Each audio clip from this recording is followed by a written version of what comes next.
নমস্কার, আমার নতুন একটি ভিডিওতে আপনাদের সবাইকে স্বাগত। আজকে মঙ্গলবার, রবিবারের মতনই আজকেও আমরা গাড়ি চালানো প্র্যাকটিস করতেই এসেছিলাম। তবে আজকে আরও একজন নতুন রয়েছে, নাজিমুলদার বন্ধু। তবে তিনি গাড়ি চালানো প্র্যাকটিস করতে নয়, তার বন্ধুকে সঙ্গ দিতে এসেছিলেন। গাড়ি চালানো প্র্যাকটিস করার সময় হঠাৎ করে খেয়াল পড়ে আমাদের এই আকাশের দিকে। আকাশটা এত সুন্দর লাগছিল যে ওখানে না দাঁড়িয়ে থাকতে পারছিলাম না।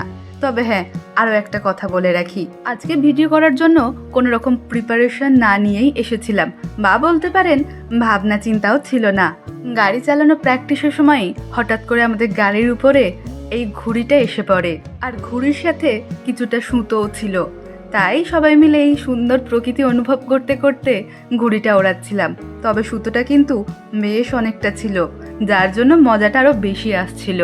আর এই ঘুড়ি ওড়ানোর সময় সুমন আমাকে বলে, ভিডিওটা করো, হঠাৎ করে ঘুড়ি পেয়েছি, সেই জন্য মনটা আমারও বেশ আনন্দ হচ্ছিল, তাই ভিডিওটা শুরুই করে ফেলেছিলাম।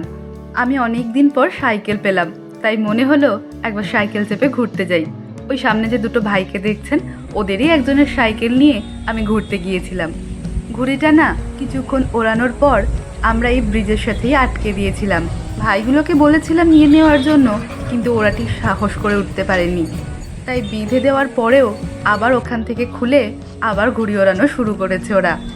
এরপর সবাই মিলে ঠিক করে যে ঘুড়িটা উঠছে যখন, এবার আমরা ছেড়ে দেব, যত দূর ইচ্ছে সে ঘুড়ি উড়ে যাবে। কিন্তু সুমন ছেড়ে দেওয়ার পরেও সামনেই থাকা একটা গাছের সঙ্গে সেটা আটকে যায়। আমরা সন্ধেবেলা পর্যন্ত ওখানেই ছিলাম, কিন্তু দেখলাম ঘুড়িটা সেই একই জায়গায় উঠতে থাকছে। আমরা ভেবেছিলাম উপরে ঘুড়িটা যখন উড়ে যাবে তার কিছুক্ষণ পর হয়তো ঘুড়িটা হাওয়া না পেয়ে নেমে যাবে, কিন্তু অদ্ভুতভাবে ঘুড়িটা ওখানেই ছিল। আজকে সন্ধ্যাবেলা গাড়ি চালাতে চালাতে আমরা এখন এসেছি নবান্নতে খাওয়া দাওয়া করতে। আজকের ট্রিটটা আমাদেরকে নাজিমুলদাই দিচ্ছে। সবাই সবার পছন্দ মতো জিনিস নিয়ে নিয়েছি।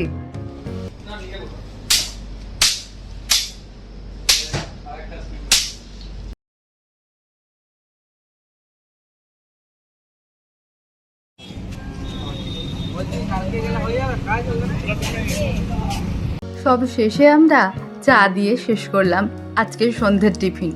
এখন যাচ্ছি বাড়িতে গিয়ে আরও কিছু কাজ আছে। তার আগে নাজিমুলদাকে আর তার বন্ধুকে তাদের বাড়ির সামনে নামিয়ে দিয়ে তারপর আমরা যাব বাড়িতে। কাজ বলতে আমাদের সেরকম কিছু কাজ না, আসলে প্রতিদিন যা যা কাজ থাকে তারই মধ্যে দু একটা আর একটা কাজ রয়েছে। সেটা হলো স্কুলের বাচ্চাদের জন্মদিনের জন্য কেক বানাই। সুমনদের স্কুলেতে প্রতি মাসে একটা করে কেক নিয়ে যায় সুমন।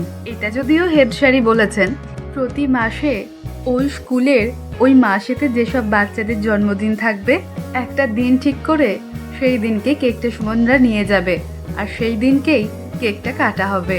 আর সেই দিনটা কালকেই ঠিক করা হয়েছে, তাই আজকে ফিরেই কেক বানানো শুরু করব। তার আগে আমার যেসব বাচ্চারা রয়েছে তাদেরকে তো আগে খেতে দিতে হবে। খাওয়া দাওয়া শেষ করার পর কোকোকে আর মোহনকে ছেড়ে দিয়েছিলাম কিছুক্ষণের জন্য। ওরা ওদের মতো ঘুরছিল। ওদের দুজনকে একসঙ্গে ছেড়ে দিলে, একসঙ্গে নয়, প্রথমে কোকোকেই ছাড়ি, আর ওকে ছাড়ার পরেই ও যখন আমার পিছু পিছু বাইরে যাবে, মোহন ওর দরজাটা খুলে দিয়ে দেখাবে ওকেও বের করার জন্য। যখন খুলে দেব ও কোকোর পিছু পিছু দৌড়বে, আর কোকো আমার বা সুমনের যাকে যেদিনকে পছন্দ হয় তার পিছন পিছন দৌড়য়। তবে সুমনেরটাই বেশি, কারণ আমি ওকে এত বেশি চটকাই, ও আমার থেকে একটু দূরে দূরে থাকতেই পছন্দ করে। আর ভিডিও আমি না হয় পরে একদিনকে আপলোড করব। ফোনটা দেখেই বুঝে গিয়েছে যে ওর ভিডিও করা হচ্ছে, তাই সামনে এসে পোজও দিচ্ছে।